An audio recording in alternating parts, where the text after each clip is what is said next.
तो कहानी की शुरुआत होते में कैफे का सीन देखते हैं जिसके अंदर से कुछ कस्टमर किसी को बाय बोलते हुए बाहर निकल रहे थे और ये लड़की और क्यों नहीं बल्कि हमारी स्टोरी की फीमेल कैरेक्टर चोइजुमी थी। देन तभी उसे दिखाई देता है कि उसके फोन में तो उसे बार बार किसी का कॉल आ रहा था जिसको देख के कहती है कि भला मैं इसके क्वेश्चन का आंसर करूँ कि नहीं और क्या मुझे इस कॉल को उठाना चाहिए कि नहीं। बट अगर मैंने ऐसा किया तो फिर आगे मुझे भी नहीं पता कि भला मेरे साथ क्या क्या होगा। और फिर ऐसी बात कहते हुए कहती है कि ठीक है तो फिर मुझे ऐसा नहीं करना चाहिए और क्योंकि मुझे बहुत टाइम से फीवर है और नहीं पता क्यों मुझे बहुत ज़्यादा चक्कर आ रहा है, मुझे बहुत ज़्यादा डिजी फील हो रहा है, अभी के लिए मैं अपने घर जाने में ध्यान देती हूँ। और फिर इसी बात को बोलते हुए उस लड़की की कॉल को इग्नोर कर देती है। देन फिर तभी हमें साइड में दिखाई देता है कि उसकी कैफे के सामने कार रुकती है और उसके अंदर से कुछ बॉडीगार्ड बाहर निकल के कहते हैं कि ठीक है सर तो फिर आपको जहाँ पे आना था हम लोग वहाँ पे आ गए हैं। और उसी कार से एक बहुत ज्यादा हैंडसम लड़का बाहर निकलता है और क्यों नहीं बट हमारी स्टोरी का मेन लीड कैरेक्टर जिसका नाम जोंग है जो कि एक बहुत बड़े कंपनी का डायरेक्टर और एक गैंगस्टर भी है। देन फिर ऐसे शॉप के अंदर एंटर भी कर जाता है। तभी वो कहती है कि ठीक है सर बट सॉरी बट मैं अपने इस कैफे को भी बंद कर रही हूँ। और फिर जैसे दिखाई देता है कि उसके सामने तो एक बहुत बड़ी कंपनी का डायरेक्टर जोंग खड़ा हुआ था। वो उसे कहती है कि डायरेक्टर आप भला पे अचानक से कैसे आ गए हो। और जब वो ऐसी बहुत कंफ्यूज हो रही थी तब तो उसके कुछ ज्यादा पास आ जाता है जिस चीज को देख के तो और ज्यादा हैरान हो गई थी कि भला वो ऐसा क्यों कर रहा है। तब उसे पूछता है कि ठीक है जूमी तो फिर क्या तुम मुझे बताओगी कि भला तुम ऐसा नाटक क्यों कर रही हो और कब तक मैं तुम्हारे इसी दिखावे को थोड़ा सा इग्नोर करूँ। जिस बात को सुन के मैंने कहती है कि भला लोग अचानक से यहाँ पे कैसे आ गए और कई लोगों को मेरे सीक्रेट के बारे में पता तो नहीं चल गया जो मुझे भी अपने मेरे पेट में फील हो रहा है। देन जॉन कहता है कि ठीक है तो फिर तुम अब तक तो भूल गई होगी ना कि भला तुम्हें क्या क्या करना था। वो मन में कहती है कि नहीं ऐसा नहीं हो सकता, मुझे पता है किसको मेरे सीक्रेट के बारे में अब तक पता नहीं चला होगा क्योंकि मैंने तो इस बारे में किसको बताया भी नहीं है तो भला उस चीज को कैसे फिगर आउट कर लेगा। और उसे कहती है कि तो मैं तुम्हें बता दूं कि तुम्हें जो हमारे उस बात के बारे में बात करना था जो हम लोग थोड़े दिनों पहले एक हम लोगों की फैमिली गैदरिंग में मिले थे, मैं तुम्हें उस बात का रिप्लाई दे दूंगी इसलिए तुम उस हमारी मीटिंग के बारे में चिंता मत करो। और ये लोग कब पहले मिले थे हम लोग इस बारे में थोड़ा टाइम बाद जानेंगे। तभी उसे कहता है कि तुम अपने सब अवकाश छोड़ो, तुम मुझे ये बताओ कि तुम्हारे पेट में जो बच्चा है भला वो भी कैसा है। और उसके बाद को सुन के तो हैरान हो गई थी कि वॉट भला इसके बारे में पता कैसे चल गया और तो बहुत हड़बड़ाने भी लग जाती है। डैनी से अगले सेकंड थोड़ा सा चक्कर खा के गिरने लगती है। तब उसे कहते हैं कि अरे तुम थोड़ा सा ध्यान दो और तुम्हें अपने आप को संभालना चाहिए। तो फिर ठीक है अगर तुम मुझे मेरे क्वेश्चन का आंसर नहीं दोगी कि भला तुम्हारे पेट का बच्चा कैसा है तो फिर क्या तुमने मुझे चीट तो नहीं किया है कि 100 इंसान के साथ। वो कहती है कि भला तुम क्या बकवास कर रहे हो। अरे हाँ तुमने सही कहा क्योंकि अगर ये मेरा बच्चा है तो भला तुम मुझे इसके बारे में बता क्यों नहीं रही। और भला मैं तुमसे कितनी बार क्वेश्चन पूछूं। जिस बात को सुन के तो मैंने कहती है कि हाँ मैंने जैसे एक्सपेक्ट किया था ये डायरेक्टर जोंग तो कुछ ज्यादा ही मेसलेस और कुछ ज्यादा क्रूर आदमी है जैसे कि बहुत डेडली इंसान हो जिसको किसी भी इंसान का डर नहीं है। और रिप्लाई करती कि नहीं ये बच्चा तुम्हारा बिल्कुल भी नहीं है और एक्चुअली मैं तुम्हें सच बताऊँ तो मुझे भी नहीं पता कि भला बच्चा किस इंसान का है क्योंकि मैं तो थोड़े टाइम पहले ही बहुत सारे आदमी के साथ मिल चुकी हूँ। जिस बात पे कहता है कि जूमी क्या तुम अपने मजाक को बंद करोगी क्योंकि अभी तो मेरा जोक को सुनने का कोई भी इंटेंशन नहीं है। जूमी कहती है तुम्हें क्या लगता है कि बस तुम ही वो लड़के हो जिसके साथ मैंने भला वैसे थोड़ा सा अलग टाइम स्पेंड किया था। जॉन कहता है अगर तुम इतना मजाक कर रही हो तो फिर मैं तुम्हें बता दूं कि मेरा भी मजाक सुनने का कोई भी इंटेंशन नहीं है। और अभी जो तुमने मुझसे कहा कि तुम किसी और लड़के के साथ भी मिल चुकी हो और तुमने जिस बारे में सोचा भी कि तुम किसी और लड़के के साथ मिली होगी और तुमने उसके साथ थोड़ा सा अलग टाइम को स्पेंड किया होगा और कुछ ज्यादा अलग तरीके की चीजों को किया होगा, मैं तो इस बारे में सोच के गुस्सा हो रहा हूँ और मुझे तो पता है कि तुम मुझसे मजाक कर रही हो और तुम तो ऐसा करने के बारे में सोच ही नहीं रही। वो कहती है कि तुम्हें जो सोच रहे तुम वो सोच लो बट मैंने जो कहा वो सारी चीजें सच है। वो कहता है कि तुम अपने सब बकवास को बिल्कुल बंद कर दो। बट जूमी तो बिल्कुल भी उसकी बात को नहीं सुनते आगे कहती है कि मैं तुम्हें बता दूं कि मेरे पेट में जो बच्चा है तुम्हारा से कोई भी बिजनेस नहीं है और अभी तो तुम उसके फादर कंफर्म भी नहीं हो। और भला मैं इस बारे में कुछ भी डिसाइड करूं कि भला मुझे इस बच्चे को दुनिया में लाना है कि नहीं या फिर मुझे इसे अबॉर्ट करना है इस बारे में तो तुम्हारा कुछ भी डिसीजन लागू नहीं होगा, इसलिए तुम प्लीज मेरे इस मामले से बिल्कुल दूर रहो। जिसपे वो तो अगले सेकंड उसे खींचते हुए कहता है कि स्टॉप और तुम तो प्लीज मजाक को करना बंद कर दो और अभी तो तुम अपनी इस बकवास बात को छोड़ो और तुम चुपचाप मेरी कार में चल के मुझे फॉलो करो। और फिर जब वो ऐसे खींच के ले जाते हुए अपने कार में बैठा देता है तभी तो कहती भी है कि भला तुम मुझे कहाँ पे ले जा रहे हो। बेटो तो उसकी बात को नहीं सुनकर कहता है कि अरे तुम चिंता मत करो क्योंकि मैं इतना बुरा इंसान नहीं हूँ जो कि प्रेग्नेंट लड़की को यहीं पे ले जाके भेज दूंगा। और फिर जब वैसे स्मोक कर रहा था उसकी स्मेल को तो सुन के कुछ ज्यादा अनकंफर्टेबल लगती है, जिस चीज को देख के वो तो अगले सेकेंड उसे अपने पास से हैंकी को पास कर देता है, जिस चीज को देख कहती है कि ठीक है अभी मैं चीज को ले लेती हूँ। और इस टाइम अपने मन भी कहती है कि मैंने इसे तो कह दिया कि मैं उस बच्चे को इस दुनिया में लाने से थोड़ा सा अबॉर्ट करने के बारे में भी सोच रही हूँ, बट मैंने तो ऐसा पहले कभी भी नहीं सोचा था कि मैं इस बार में करूंगी कि नहीं। मुझे तो पता है कि बच्चे तो दुनिया में शायद से आके ही रहेगा। देन जब वो लोग ऐसे आगे बढ़ रहे थे तब जूमी उसे बताती है कि तुम चिंता मत करो, क्योंकि अगर मैं इस बच्चे को इस दुनिया में लाने के बारे में सोचती भी हूँ तो फिर भी मैं तुम्हें उस बच्चे को रेस करने के लिए पैसे बिल्कुल भी नहीं मांगूंगी और मैं बच्चे को खुद अपने आप से बड़ा कर लूंगी। वो कहता है कि वैसे तुम मुझे इस बारे में कुछ नहीं पता, और जूमी तुम्हें क्या लगा है कि तुम मुझे आंसर दोगी कि नहीं? आह तुम्हें पता है ना कि अगर तुम मुझे सच बता भी देती हो तो मैंने तुमसे ऐसा नहीं कहा कि मैं तुमसे शादी कर लूंगा, इसलिए तुम इस बात को लेकर इतना ज़्यादा सीरियस मत हो। आह जब तक तुम इस बच्चे को जन्म नहीं देती तब तक तुम्हें इस चीज से खुद ही डील करना है कि फिर तुम आगे कैसे आगे बढ़ने वाली हो। और अभी फिलहाल के लिए तुम्हें भूख लगी होगी ना, इसलिए तुम चलो मेरे साथ जाके किसी कैफे में अच्छे चल के एक साथ खाना खा लेते हैं। वो कहती कि अरे तुमने इस बारे में बिल्कुल भी चिंता मत करो, तो उसके बारे में बिल्कुल भी सुनकर कहते कि नहीं तुम्हें तो ऐसा करना ही पड़ेगा क्योंकि मुझे तुम्हारी हालत बिल्कुल भी ठीक नहीं लग रही और तुम मुझे थोड़ी सी कमजोर लग रही हो। और फिर अगले से नहीं पता कि बट उसे अपनी आंखों को बंद करने के लिए कहता है, जिसके बाद जब वो ऐसे कर रही थी तब तो बहुत प्यार से उसके फेस में हाथ रखता है और फिर आगे नहीं पता क्यों कहता है कि ठीक है तो फिर अभी मुझे देख भी लेना चाहिए कि भला इसके पेट के अंदर का बच्चा कैसा फील कर रहा होगा। और इस टाइम चोइजुमी कहती है कि मैं तो खुद इस बार में कंफ्यूज हूँ कि भला मैं इस सिचुएशन में कैसे पड़ गई जब मेरे पेट में बहुत बड़े डायरेक्टर का बच्चा है, और शायद सब मुझे जिन चीजों के लिए प्राइस पे करना पड़ेगा वो चीज तो कुछ ज्यादा प्रॉब्लमेटिक और डेंजरस भी हो सकती है। देन तभी हम लोग थोड़ा टाइम पहले का सीन देखते हैं जहाँ पे जब ये डायरेक्टर और चोए कुछ ज्यादा अच्छे टाइम को स्पेंड कर रहे थे, जो चीज तो हमें क्लियरली दिखाई दे रही थी। जहाँ पे जो मिजोंग के साथ जब टाइम स्पेंड कर रही थी तब तो कितने ज्यादा ब्लश कर रही थी, और यहाँ पे तो कुछ लोग कुछ ज्यादा अच्छे से बात भी कर रहे थे। जहाँ पे एक टाइम पे तो जॉन कहता भी है कि अगर डायरेक्टर को पता चल गया कि भला उनकी बेटी भला कितनी ज्यादा प्यारी है तब तो उन्हें शायद इस बारे में भी कुछ भी नहीं पता है कि तुम थोड़ा सा ऐसे भी टाइम स्पेंड कर सकती हो। और इस टाइम पे तो कहती भी है कि अभी तो मैं खुद कंफ्यूज हूँ कि भला मैं आखिर में जाके भला इतनी ज्यादा बेकार सिचुएशन में कैसे पड़ सकती हूँ। और अगर मैंने उस दिन वो अवॉइड भी कर लिया होता कि मैं डायरेक्टर जॉन्ग से ना मिलूं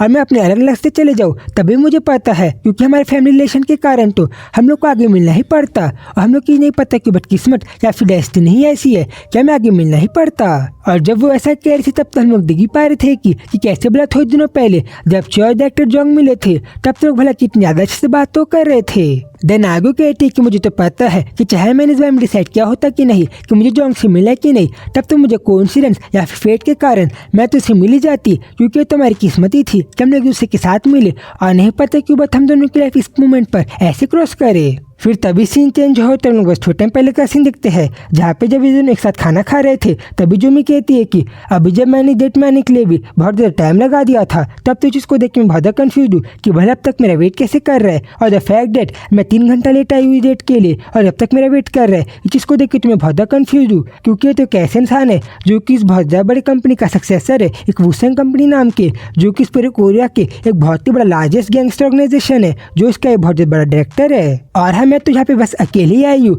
बट इसके बावजूद भी इसने तो अब तक अपने साथ यहाँ पे कुछ बहुत सारे बॉडीगार्ड को लाया है। ये चीज़ को देख के मैं बहुत कंफ्यूज हूँ कि भला इसने आप इतने सारे लोग को क्यों लाया है, और मैं तो बस ये विश करती हूँ कि काश मैं इस डेट के लिए आ ही नहीं होती, बट हाँ क्योंकि मेरे फादर ने मुझे ऐसा करने के लिए कहा था मैं तो उनके ऑर्डर को इग्नोर भी नहीं कर पाई। और फिर से एक्सक्यूज मी करके कहती है कि ठीक है तो फिर क्या आप इस वाइन को ड्रिंक करना चाहोगे, क्योंकि वाइन तो बहुत अच्छा है। वो कहता है कि मुझे तो ऐसे लग रहा है कि तुम्हें ड्रिंक को ज़्यादा अच्छी लग गई है, जिस पे तू भी कंफ्यूज थी कि भला उसे क्या कहे। देन वो कहता है कि ठीक है तो फिर मुझे ऐसा लग रहा है कि मैंने तुम्हें अब तक बहुत टाइम दे दिया है, तो फिर क्या हमें तुम्हारा कुछ इरादा है कि भला मैं आगे क्या करना चाहिए। वो भी कंफ्यूज थी कि भला उसे क्या रिप्लाई दे। फिर आगे उसे कहती है कि ठीक है डायरेक्टर जोंग, तो फिर क्या आप मुझे बताओगे कि भला हम लोग एक दूसरे को भला इतनी बार बार क्यों देख रहे हैं जबकि हम लोग थोड़ा टाइम पहले ही मिले थे। देन तभी हमें दिखाई देता है कि बस कुछ टाइम पहले ये दोनों अपने पेरेंट्स के मिलने पे एक बहुत ज़्यादा बड़े एक साथ एक खाने के लिए आए थे, जहाँ पे जूमी को पहले लगा था कि उसके फादर ने बस उसे ऐसे कहीं पे डिनर के लिए बुलाया है,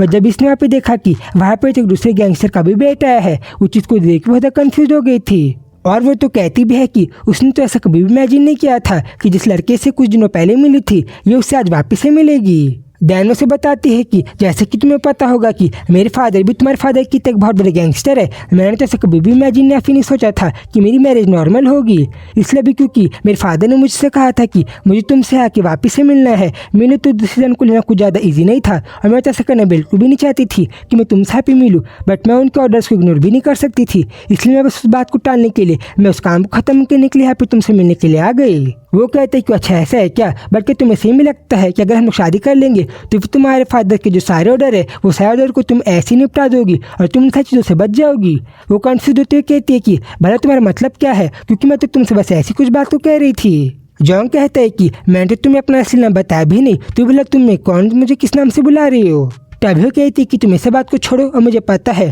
कि भला तुम अभी किस पोजीशन में हो, और अगर मैं हमारी इस मीटिंग के बाद भी अगर मैं हमारी चीज़ को रिजेक्ट करूंगी और मैं तुम्हें मना कर दूंगी तो मैं तुम्हें डिसीजन के बारे में बता दूंगी। इससे तुम हमारी इस मीटिंग के रिजल्ट के बारे में चिंता मत करो कि भला मैं आगे क्या करना है। वो कहता है कि अच्छा ठीक है, वैसी वैसा चीज़ तो सिंपल है, इसलिए मैं तुम्हें ज़्यादा ध्यान नहीं दे रहा। दैन उसे बताती है कि ठीक है, तो फिर मेरा नाम चोई जूमी है और मैं 28 ईयर्स की हूँ और मैंने अपनी बैचलर डिग्री को तो कंप्लीट कर लिया है, बट जब मैं अपनी मास्टर डिग्री को कर रही थी तब मैंने उस डिग्री को ड्रॉप आउट कर लिया और अभी मैं अपने खुद के कैफे को चला रही हूँ जिसका नाम बोंचा है। और क्योंकि तुमने ही मुझसे मेरे बारे में कुछ क्वेश्चन को पूछा, मैंने तुम्हें पोलाइटली उस क्वेश्चन का आंसर दे दिया, बट तो मुझे तुमसे और ज़्यादा बात नहीं करना है और मुझे हमारा डिनर अच्छा लगा। वो तो आज से जाने लग जाती है, ये बोल के कि ठीक है तो डिनर तो ठीक था बट अब मुझे चलना चाहिए। और जब वो ऐसे आगे बढ़ ही रही थी तभी जॉन कहता है कि ठीक है, तो फिर अभी जब बहुत देर रात हो गया है क्यों ना मैं तुम्हें तुम्हारे घर में ड्रॉप कर दूँ। चोई कहती कि तुमने बिल्कुल से कहा, बट क्योंकि हम लोग वैसे ही आगे बिल्कुल भी नहीं मिलने वाले हैं इसलिए मैं आज अपने आप से खुद से अपने घर चले जाऊंगी, इसलिए तुम मेरे बारे में चिंता मत करो और तुम अपने आप अकेले अपने घर चले जाओ। बट तो उसकी एक बात नहीं सुनकर कहता है कि क्या मैं तुम्हें बार बार कहूँ कि मुझे तुम्हें छोड़ना है। वो कहता है कि भले हम लोग इसके आगे एक दूसरे के साथ बार बार मिले या फिर ना मिले, मुझे चीज़ से फर्क नहीं पड़ता, और भले तुम इसको डिसाइड करने वाली होती कौन हो कि भले हम लोग आगे मिलेंगे या फिर नहीं मिलेंगे। चोई कहती है कि सब ठीक है बट अभी मुझे चलना चाहिए और बस आगे बढ़ने लग जाती है। बट तभी अपने ड्राइवर से कहता है कि ठीक है ड्राइवर, तो तुम लोग मेरी कार को बाहर पे ला दो क्योंकि मैं इसे छोड़ने के लिए जाऊंगा। वो कहती कि व्हाट, भला तुमने ऐसा क्या कहा। जॉन कहता है कि ठीक है, तो फिर अभी जब हम लोग आगे बढ़ ही रहे हैं मैं तुम्हें क्यों ना छोड़ दूँ। जिसके बाद फिर दोनों एक साथ इसी बात को मानते हुए एक दूसरे के साथ आगे बढ़ने लग जाते हैं। तभी वो तो कहता भी है कि क्योंकि तुमने मुझसे कहा कि तुम्हें डिनर में बहुत अच्छा लगा और तुमने बहुत ग्रेट टाइम को स्पेंड किया, तो फिर क्या ये बातें सच है। चोई आगे बढ़ते हुए कंफ्यूज होते सोचती है कि भले मुझसे सारी बात को क्यों कह रहा है और क्या सही में मुझे मेरे घर तक छोड़ेगा, वो भी इतनी ज़्यादा रात के टाइम में और अभी जब रात के 11-12 बज रहे हैं। देन फिर जब अगले सेकंड उसकी कार उसको होटल के सामने आके खड़ी हो गई थी, वो आगे उससे कहते कि ठीक है तुम मेरी कार में बैठ जाओ। वो मना करते कहती है कि अरे मैंने तुमसे कहा ना कि मुझे तुम्हारी हेल्प की जरूरत नहीं है, तो फिर क्या तुम्हें मेरी बात समझ नहीं आती। जॉन गेट खोलते हुए कहता है कि अरे क्या मुझे तुम्हारे लिए गेट को भी खोलना पड़ेगा तुम्हें बार बार मनाने के लिए। और फिर आगे से गेट खोलते ही चोई को तो उसकी बात को मानना ही पड़ता है क्योंकि एक बहुत बड़ा गैंगस्टर जो है। और फिर आगे वो उस कार में बैठ जाती है और फिर अगले सीन में दिखाई देता है कि भले लोग कितने आराम से एक दूसरे के साथ अकेले में उस कार में जा रहे थे। और इसी टाइम पे चोई कहती है कि मुझे पता ही था कि भले सिचुएशन कितनी ज़्यादा अनकंफर्टेबल होगी, इसलिए मैं तो पहले से अवॉइड कर रही थी कि मैं इस इंसान के साथ गाड़ी में अकेले बैठ के इसके साथ अपने घर में ना जाओ। और उसे कहती कि ठीक है तो तुम मुझे के बिल्डिंग के सामने छोड़ देना क्योंकि मेरा घर वहाँ से बहुत ज़्यादा पास में है। देन आगे उसे ड्राइव करते हुए देखते हुए कहती है कि भले मुझे पता है कि सारे मेरे फादर्स के ऑर्डर है जिनको मैं भी फॉलो कर रही हूँ, बट मुझे तो सही में एक गैंगस्टर के साथ तो ब्लाइंड डेट में बिल्कुल भी नहीं आना था एक और बार। बैठा चाहे मैं कितनी भी कोशिश कर लूँ, बट मुझे पता है कि मेरी लाइफ की कोई डिसीजन तो मेरे हाथ में है ही नहीं। और क्योंकि मैं भी एक बहुत बड़े गैंगस्टर की डॉटर हूँ, मुझे तो पता था कि मेरी शादी वैसे भी कोई गैंगस्टर के लड़के से होने वाली है। बैठा फिर भी मैं इस बारे में भी इनकार नहीं कर सकती कि मैं अपनी लाइफ में ट्रू लव या फिर सच्चे प्यार के बारे में सोचूं कि मुझे सच्चा प्यार मेरी लाइफ में रिसीव होगा। मुझे तो इस बारे में पता है कि मैं सच ऐसा कभी भी नहीं हो सकता और मैं जैसे ख्याली पोला बिल्कुल भी नहीं पकाऊंगी कि मैं कभी सच्चे प्यार में पढ़ पाऊंगी। और फिर जब वो इन सारी इमोशनल बातों के बारे में सोच रही थी तब तो जोंग भी उसे देख रहा था कि भला क्या कर रही है। देन अगले सेकंड जुमी को अपने फ्रेंड का मैसेज आता है जहाँ पे से बता रही थी कि चोई जुमी तुम्हें पता है कि हमारा जो तुम्हारा एक बहुत खास दोस्त था जोंग ह्यूंग, उसकी तो शादी होने वाली है, तो फिर तुम मुझसे कल मिलोगी ना उसके शादी में। जिस मैसेज को रीड करके नहीं पता कि वो बहुत ज्यादा शांत थोड़ी सी अनकंफर्टेबल भी हो गई थी। देन फिर हम सीधा अगले दिन का सीन देखते हैं, जहाँ पे जब जूमी वापस अपने कैफे में काम कर रही थी तब उसकी मॉम उससे कॉल में पूछती है कि तो फिर भला तुम घर में कब आओगी। वो सब बताती है कि मॉम अभी तो मैं अपने कैफे में काम कर रही हूँ, इसलिए मैं आपसे अभी तो नहीं बल्कि नेक्स्ट वीक में संडे को आके मिलती हूँ। वो कहती है कि भला तुम अभी जब तुम्हारे एज के सारे बच्चे शादी कर रहे हैं और तुम्हारे सारे फ्रेंड्स और सिस्टर्स के मुझे वेडिंग की इन्विटेशन और इंगेजमेंट की इन्विटेशन आ रहे हैं, तब तुम भला अपने कैफे में काम करते हुए तुम कॉफ़ी को बना रही हो और तुम भला अपने वीकेंड में भी भला क्या बस कॉफ़ी बनाने का काम ही करोगी। वो कहती है कि मम मुझे ही काम पसंद है इसलिए मैं बेसब कर रही हूँ। दैन उसे कहती है कि तुम्हें पता है जब भी मैं उठती हूँ और मुझे याद आता है कि अभी तुम्हारी शादी भी नहीं हुई है, तब तो ये सारी चीज़ों को याद करके मुझे बहुत ज़्यादा बिलीव नहीं होता कि क्या तुम सही में ऐसी लाइफ को जी रही हो। और क्या सही में जब मेरी शादी गैंगस्टर के साथ हो गई थी और जब मेरे पास पहले से गैंगस्टर हस्बैंड है, तब तो मैं नहीं चाहती कि मेरा जो सन इन लॉ हो वो भी गैंगस्टर हो। जिस बात को सुनते साथ उसे अपने कलात का सीन याद आता है जब वो ऐसे गैंगस्टर लड़के के साथ मिली थी और जब वो उससे कह रही थी कि ठीक है तो फिर हम लोग आगे कभी नहीं मिलेंगे, तब जब उसने उसे कहा था कि ये चीज़ तुम्हारे ऊपर डिसाइड नहीं है कि तुम इस चीज़ को डिसाइड करोगी कि हम लोग आगे मिलेंगे या फिर नहीं। ये चीज़ को याद करके हैरान होते हुए कहती है कि सही में मुझे तो कल उसको मना कर देना चाहिए था जब वो मुझे कह रहा था कि वो मुझे मेरे घर तक ड्रॉप कर देगा। दैन उसकी मम कहती है कि तुम्हें पता है जूमी, जब तुम्हारे फादर मुझसे कह रहे थे कि